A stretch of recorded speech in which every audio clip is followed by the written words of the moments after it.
بسم اللہ الرحمن الرحیم وَتَأْكُلُونَ التُّرَاثَ أَكْلًا لَمًّا وَتُحِبُّونَ الْمَالَ حُبًّا جَمًّا كَلَّا إِذَا دُكَّتِ الْأَرْضُ دَكًّا دَكًّا وَجَاءَ رَبُّكَ وَالْمَلَكُ صَفًّا صَفًّا وَجِيءَ يَوْمَئِذٍ بِجَهَنَّمَ يَوْمَئِذٍ يَتَذَكَّرُ الْإِنسَانُ وَأَنَّى لَهُ الذِّكْرَى يَقُولُ يَا لَيْتَنِي قَدَّمْتُ لِحَيَاتِي 19 اور کرتے کیا ہو؟ جو کرنے والے کام ہیں وہ کرتے نہیں ہو، اور جو نہیں کرنے والے وہ کرتے ہو۔ وہ کیا ہے 19 وَتَأْكُلُونَ التُّرَاثَ أَكْلًا لَمًّا، اور میراث کو سمیٹ کر کھا جاتے ہو۔ یہ مکے میں یہ برائی موجود تھی، آج بھی برائی موجود ہے۔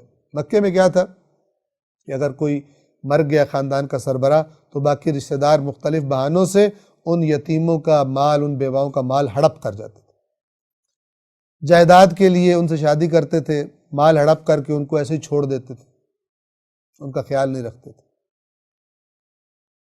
آج کل کا پڑھا لکھا ورژن آج کی دنیا کا بہنوں کا مال کھا جانا۔ بہت ساری جگہیں ہیں پاکستان میں جہاں پر مختلف بہانوں سے اور بڑے ٹیکنیکل جملات بول کر بیٹیوں کو ان کے حق سے محروم کر دیا جاتا ہے، اور اسے کہا جاتا ہے بیٹی تم اپنے بھائی کو بخش دو۔ کبھی اپوزٹ کو چیک کیا ہے؟ کسی بھائی سے کہہ کر کہ بیٹا تو اپنی بہن کو بخش دے مال اپنا، دے گا؟ نہیں دے گا۔ تو ترازو تو برابر رکھ کے تولنا چاہیے۔ جب وہ دینے کو تیار نہیں ہے تو اس کو کیوں تیار کرتے ہو کہ اپنا حق چھوڑ دے؟ تمہاری سمجھ اللہ کی سمجھ سے زیادہ ہے۔ تم کہہ رہے بیٹی ہم آپ کو ایک مثلا یہ چیز لے کے دے دیں گے، فلان ہم آپ کی شادی بڑی دھوم دھام سے کریں گے، پھر آپ کو جدھر آپ کا رشتہ کرا رہے ہیں ان کے پاس جائیداد ہے، لہٰذا آپ اپنی یہ جو چیز ہے یہ بھائی کو دے دیں۔ اللہ کو نہیں پتا تھا، تمہیں زیادہ پتا ہے۔ اللہ کی عقل تم سے تھوڑی تھی، اس کو نہیں پتا چلا کہ وہ پہلے سے کہہ دیتا کہ بہنیں بھائیوں کو معاف کر دیں اپنا حق۔ وَتَأْكُلُونَ التُّرَاثَ أَكْلًا لَمًّا، تم میراث کو سمیٹ کر کھا جاتے ہو، حقداروں کو ان کے حقوق سے محروم کر دیتے ہو۔ آپ کو یاد ہوگا جو ماہ رمضان سے ان دروس کو سن رہے ہیں، سورۃ النساء کے آغاز میں اللہ تعالیٰ نے وراثتوں کے حصے بتائے اور پھر فرمایا کہ یہ اللہ کی حدود ہے، جس نے انہیں کراس کیا اللہ اسے جہنم میں پھینکے گا بھی اور ہمیشہ اس میں رکھے گا بھی۔ عمرے اور زیارتیں اور کرنے سے اور تسبیحاں توڑنے سے یہ گناہ معاف نہیں ہوتے، یہ تو وہی معاف کرے گا جس کا حق غصب کیا گیا۔ اس لیے میں رک کے یہ بیان کرتا ہوں، اور شاید باتیں تلخ بھی لگتی ہوں، یہ باتیں جتنی بھی تلخ ہوں جہنم کے عذاب سے زیادہ تلخ نہیں ہیں۔ اور جو عقل مند ہے وہ کڑوی دوائی بھی بڑے شوق سے کھاتا ہے، ڈاکٹر پہ غصہ نہیں آتا اس کو، ڈاکٹر کا شکریہ ادا کرتا ہے۔ یہ معاشرے کی ناہمواریاں کیوں ہیں؟ وَتَأْكُلُونَ التُّرَاثَ أَكْلًا لَمًّا، کتنی زیادہ بیٹیاں ایسی ہیں شوہروں کے ساتھ نہیں بنی اور اب ان کے پاس اپنی کوئی جائیداد بھی نہیں ہے اور وہ بیٹھی ہیں، بھائی کے گھر جائیں تو اس پر بوجھ ہے، وہ بھائی کے جو اس کا جائیداد کا حصہ ہڑپ کر کے بیٹھا ہوا ہے اور بے شرم ہے، اس پر وہ بہن بوجھ بن گئی ہے، کہتا ہے دوسرے بھائی کو تو لے جا۔ ساری تو باپ کی جائیداد بانٹ لی، بہن کا حصہ کھا گئے، بہن نے معاف کر دی، اب دو واپس اس کو، اگر وہ بے سہارا ہوگی، خدا نخواستہ بیوہ ہوگی ہے جس کو طلاق ہوگی ہے، اس کے پاس نہیں ہے کچھ، تم خود بھی حرام کھا رہے ہو اور اپنے بچوں کو بھی حرام کھلا رہے ہو اور قیامت کے دن جواب دو گے۔ بہنوں اور بیٹیوں کا حصہ ہڑپ کر کے اس کے بعد تم مسجدیں بھی بنوا دو، اللہ کے تم مجرم ہو، اللہ کے پاس تمہاری وہ مسجدیں بنوانا قبول نہیں ہے۔ تم نیازیں کھلاؤ، تم مثلا فرض کرو عزاداری کرو، تم جشن کی محفلیں برپا کرو، حرام کھا رہے ہو اور کھلا رہے ہو۔ تمہیں اللہ نے اجازت ہی نہیں دی اس مال میں تصرف کرنے کی جس مال کو تم کھا رہے ہو۔ اگر بہن کا حق کھایا ہے، اگر بیٹی کا حق کھایا ہے، توجہ فرما رہے ہیں، تلخ باتیں ہیں لیکن قرآن مجید کی باتیں. مشرکین مکہ، کفار مکہ کی عادت تھی کہ جائیداد ہڑپنے کے لیے مختلف قسم کے بہانے بنا لیا کرتے تھے. وَتَأْكُلُونَ التُّرَاثَ أَكْلًا لَمًّا، اور کھا جاتے ہو میراث کا مال سمیٹ کر. 20 وَتُحِبُّونَ الْمَالَ حُبًّا جَمًّا، اور مال کے ساتھ محبت کرتے ہو، حب رکھتے ہو، حبًا جمّا، بڑی شدید محبت، اتنی شدید محبت کہ اللہ کے احکام کو روند ڈالتے ہو، دوسروں کے حصے ہڑپ کر جاتے ہو. اور پھر جب مصیبت آتی ہے کہتے ہو اللہ نے میرے ساتھ یہ کر دیا، اللہ نے مجھے ذلیل کر دیا. اللہ نے تمہیں ذلیل نہیں کیا، تم نے اپنی حرکتوں سے اپنے ذلت کا سامان مہیا کیا. وَتُحِبُّونَ الْمَالَ حُبًّا جَمًّا، اور مال سے محبت کرتے ہو جی بھر کے، شدید محبت. 21 کلا، ہرگز نہیں، یہ دائمی نہیں ہے. یہ حرکتیں جو تم کر رہے ہو، مسکین کو کھانا کھلانے کی ترغیب نہیں دیتے، یتیموں کا اکرام نہیں کرتے، اور مال سے محبت میں دوسروں کی میراث بھی کھا جاتے ہو، یہ دائمی رہنے والا نہیں ہے، ہرگز نہیں، یہ تمہیں ہمیشہ فائدہ نہیں دے گا. اذا دکت الارض دکا دکا، جب زمین کوٹ کوٹ کر ریزہ ریزہ کر دی جائے گی. 22 وَجَاءَ رَبُّكَ وَالْمَلَكُ صَفًّا صَفًّا، اور تیرا رب اور فرشتے صف در صف آ جائیں گے.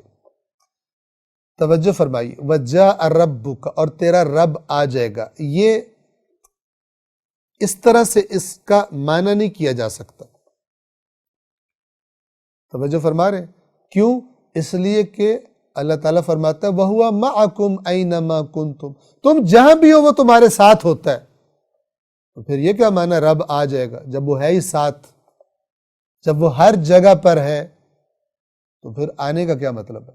بس جب ہم یہ اس قسم کی آیات کہ جو اللہ نے خود اپنے بارے میں واضح اور شفاف باتیں بتائی ہوئی ہیں، ان سے جب کوئی ظاہری معنی ٹکراتا ہوا لگے تو ایسی آیت کو کہتے ہیں آیت مثلا متشابہ. تو پھر محکمات کو ذہن میں رکھتے ہوئے اس کا معنی کرتے ہیں. تیرا رب آ جائے گا، یعنی مثلا تیرے رب کا وہ حکم آ جائے گا اور فرشتے آ جائیں گے اس دن، کیونکہ تذکرہ بھی قیامت کا ہو رہا ہے. ایسا تو نہیں ہے کہ قیامت کا دن آئے گا اور رب کہیں اور ہوگا اور وہ پھر بعد میں آئے گا، ایسا تو نہیں ہے، بالکل واضح بات ہے.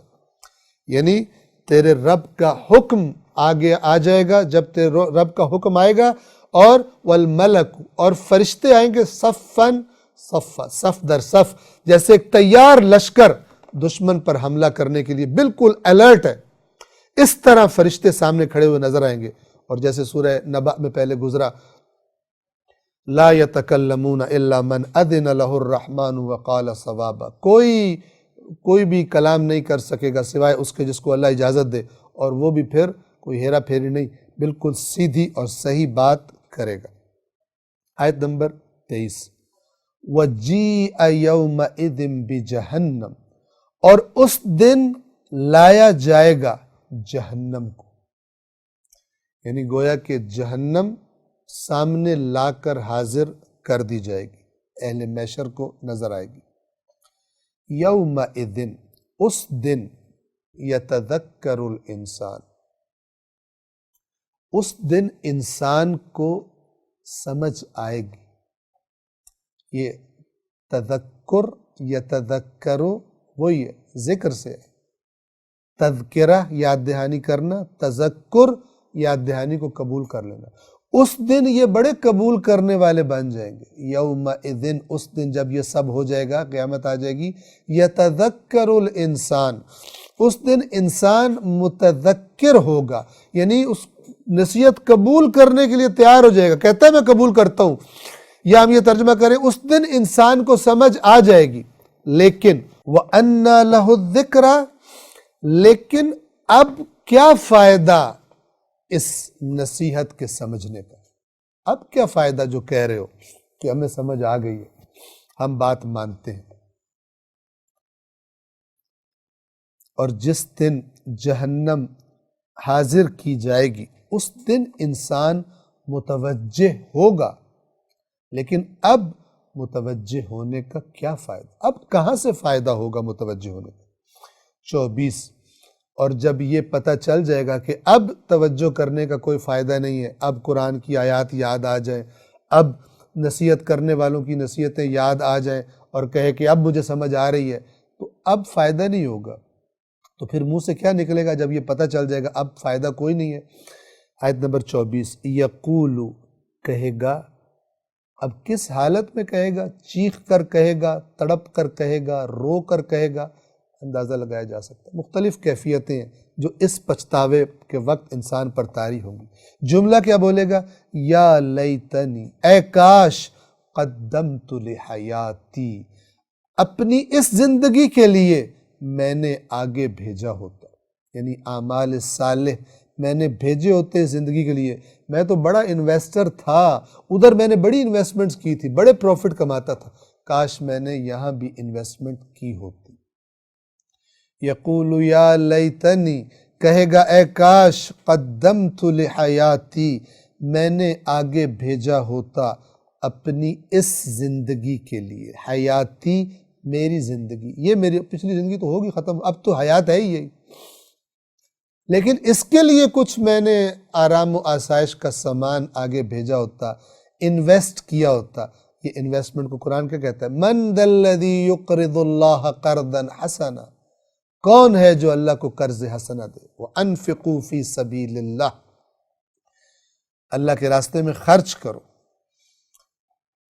یہ ایک مراد ہے، ورنہ نیک اعمال، چونکہ یہ پچھتا رہا کیوں ہے؟ اس لیے کہ برے عمل کرتا تھا اور لوگوں کا بھی مال ہڑپ کر جاتا تھا، تو پھر وہ تو اگر ہڑپ شدہ مال تو کہیں خرچ بھی کیا جائے اللہ کے راستے میں، وہ بھی قابل قبول نہیں ہوتا۔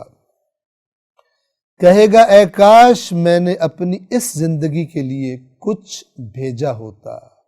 میں پھر عرض کر دوں، وہ لوگ جو حرام کماتے ہیں اور پھر اپنے اپنے مسالک کے بتائی ہوئی ڈھکوسلوں کے مطابق اس کو کچھ دینی کاموں میں خرچ کر کے سمجھتے ہیں کہ یہ تو حلال ہو گیا، آپ سے بڑا بے وقوف کوئی نہیں ہے۔ یہ اللہ کی کتاب کہہ رہی ہے، آپ سے بڑا غافل اور بے عقلی کا رویہ رکھنے والا ہے ہی کوئی نہیں،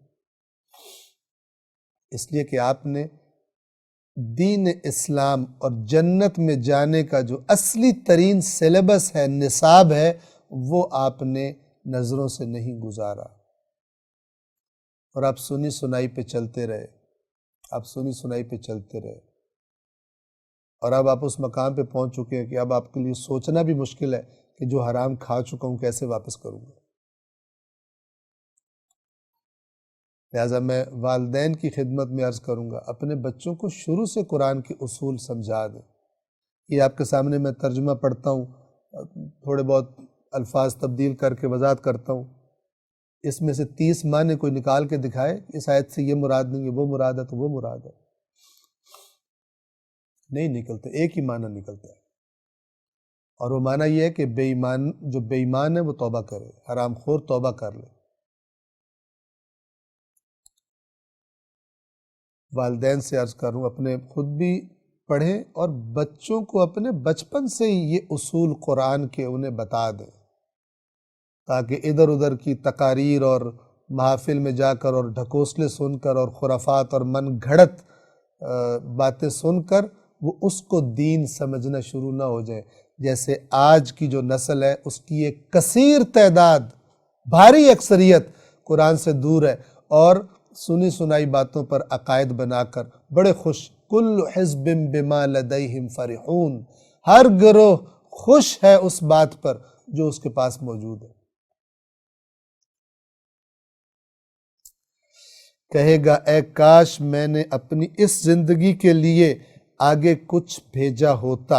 صدق اللہ العلی العظیم۔